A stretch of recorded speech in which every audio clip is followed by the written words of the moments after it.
Welcome to Lesson 3 and Unit 4 in Graphing Functions. In this lesson, we will be talking about how to graph functions, and we are going to be graphing our functions by creating a table of values. And one way to understand functions is to go ahead and graph them. And the way that we graph them is we find ordered pairs that satisfy the function. So these are points that are on the line or on the curve or whatever the function is. So when we say that they satisfy the function, that means if you plug in those values into the equation, you'll get true statements. To find the ordered pairs, the first thing we want to do is to go ahead and solve the equation for y. And once we have the equation solved for y, we can go ahead and find the outputs for the given inputs. So those values can be displayed then in a table.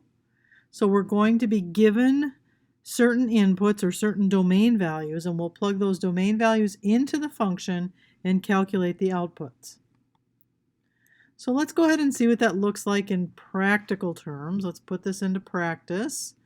And our equation or our directions say graph the function for the given domain. So the function we have is negative x plus 2y is equal to 6. Our domain values are negative 4, negative 2, 0, and 2. So the first thing we said in the last slide was to go ahead and solve the equation for y. So I need to go ahead and do that. So if I'm going to solve for y, I need to get y alone. So I'm going to add x to both sides. And when I add x to both sides, I end up with 2y is equal to x plus 6. And then I need to divide both sides by 2. So I'm going to divide every term by 2. And then if I go ahead and rewrite that, I'm going to go over this way to the left. I end up with y is equal to, and rather than write that as x over 2, I'm going to write that as 1/2 x and then plus 3. So that's my equation for y. And so now what I'm going to do, and you can see that here in our table. Now what I'm going to do is I'm going to find the y values, the outputs that I get for the given input domain values. So I'll plug in negative 4, then negative 2, then 0, then 2.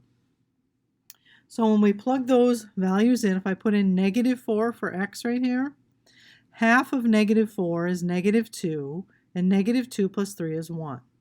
So that gives me the ordered pair negative 4, 1. So I can go ahead and graph that point. So if I want to graph the point negative 4, 1, I start from the origin, always start from the origin. A negative 4 direction is left on the x-axis, so we're going to go left 4 units. And then a positive 1 direction on the y-axis would be up. So I would end up with that point right there. I need to move that a little bit left here. Right about there. The second point I'm going to try is negative 2. Half of negative 2 is negative 1, and negative 1 plus 3 is 2. So I get the point negative 2, 2. So let's go ahead and graph that point as well. Negative 2, 2, again starting at the origin. 2 to the left and up 2 puts us right about there. I think I might move that one up just a little bit. Right there. All right, so then the next value I'm going to plug in is 0. If I plug in 0, half of 0 is 0, and 0 plus 3 is 3. So the next point is 0, 3. So that one's going to be on our y-axis, 0, 3.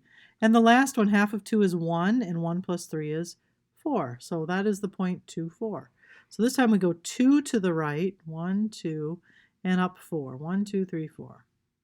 And so it looks like that. So those are the 4 values. So we graph the ordered pairs, and that is what our graph looks like. Now we're not going to connect those because we only have 4 domain values. So in the next one here, we have f of x is equal to the absolute value of x. These vertical lines mean absolute value. And remember, absolute value is the distance from 0 on a number line. So I'm going to go ahead and plug in each of these values. If I plug in negative 2, the absolute value of negative 2 is positive 2. Absolute value of negative 1 is 1. Absolute value of 0 is 0. Absolute value of 1 is 1. And absolute value of 2 is 2. So we have a whole bunch of ordered pairs here that we can graph. And so we're going to go ahead and do that. So negative 2, 2 is right about there. And then we're going to graph negative 1, 1, and 0, 0. And then we're going to graph 1, 1.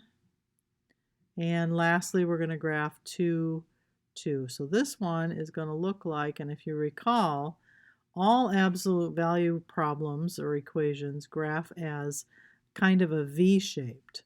So you can see that kind of looks like a V. Again, we do not connect those because our domain only includes 5 values. All right, so these are 2 for you to try. Graph the function for the given domain values. Again, these will not be connected, so only a discrete graph, only the specific points that are in the domain are graphed. So if the domain of a function includes all real numbers, then there's going to be an infinite number of ordered pairs. And so arrowheads are included. We draw arrowheads at both ends of the line or the curve that we are graphing to show that there are an infinite number of solutions. If the domain is not given, you can assume that it is all real numbers. So go ahead and fill all of those words into your notes, and then we're going to go ahead and take a look at what that looks like. So y equals 2x plus 1 is my function, and I want to plug in values. I'm not given any domain values, so I want to plug in some negatives and some positives. So I think I'll plug in maybe negative 1, 0, and 1. Now it helps to know what this thing's going to look like in advance. I know this is a linear equation. Remember, linear equations have the highest exponent on the variable is 1. I know this thing graphs as a line. So I'm going to go ahead and just calculate those input and output values. If I plug in a negative 1 for x right here, I have 2 times negative 1, which is negative 2, plus 1 is negative 1. So I have the ordered pair negative 1, negative 1. If I plug in a 0 right here, I get out a 1. If I plug in a 1, I get out a 3. So now I'm going to go ahead and graph those 3 ordered pairs. So that's negative 1, negative 1. So I go left 1 and then down 1. And that is right there. And then 0, 1, I don't go anywhere on the x-axis, but I just go up 1. And then lastly, from 1 to 3, I go right 1 and up 3. And that one looks like that right here. I need to move that one up just a little bit. Okay, so now these aren't the only values. Those are just the values that I picked. So I know that we need to have a line. So I need to put arrows on both ends of my line. So I'm going to go ahead and do that. And I'm going to graph this as a blue line. So that one is going to look like this. So it goes forever in both directions. So let me go ahead and graph that thing. So it looks something like that. And I'm going to stretch this out a little bit here. There we go. So there's what that looks like. That is the graph of the line for that equation. The next one is y equals x squared. I'll graph this one in red. And so I'm going to pick values for x squared. I'm going to pick negative 2, negative 1, 0, 1, and 2. So just so you get an idea of what this looks like, if I put in negative 2 in parentheses squared gives me a positive 4. Negative 1 in parentheses squared gives me a 1. 0 squared is 0, 1 squared is 1, and 2 squared is 4. So let me know if you have any questions on the values here. Be sure to ask in class. So I'm going to go ahead and graph those. The first one is negative 2, 4. So I go left 2 and up 4. So that one is right there. The next one is negative 1, 1, right about here. And then we have one right at the origin, right there. And then we have one at 1, 1. And then lastly, we have one at 2, 4. Right about there. Okay, so that's what it looks like. Now I happen to know that this one graphs as a parabola because this is a quadratic equation. So it's not a V, it's not a straight line here. These are really hard to draw with this marker, so this is not going to be good. So I'll do the best I can here, but it's not going to be pretty. This is just not an easy thing to do with the current technology that I have. So it's going to graph as a U shape. Maybe if I made this a little bit fatter, it would be better. Let's try that. So it's going to look something like this. And we need arrows on the ends of everything. So don't forget when you're graphing lines to put arrows. There's not supposed to, should be a smooth curve right there, but use your imagination. Okay, so that's what those look like. Pretty ugly. Here are two for you to try on your own and bring those to class. And then finding values from graphs. So if we're going the other way and we're given the graph, it says use a graph to find the value of f of x equals 1/3 x plus 2 if x equals 6, or when x is equal to 6. So what we want to do first of all is we want to locate x equals 6 on the x-axis.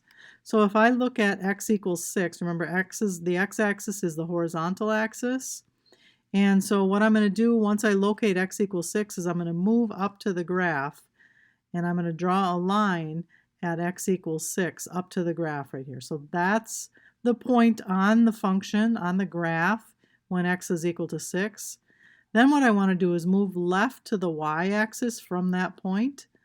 And so that's going to give me a value of y equals 4. So that value on the y-axis represents f of x, or the output. So if we put in 6, we get out 4. And we can always check our answer using substitution. So I have that written down here. So the way we write that is f of 6, we're plugging in 6 for the variable x in the function. So f of 6 is equal to 1/3 times 6 plus 2. Well, 1/3 of 6 is just 2, and 2 plus 2 is 4. So f of 6 is equal to 4. That is it for this video. We'll see you next time.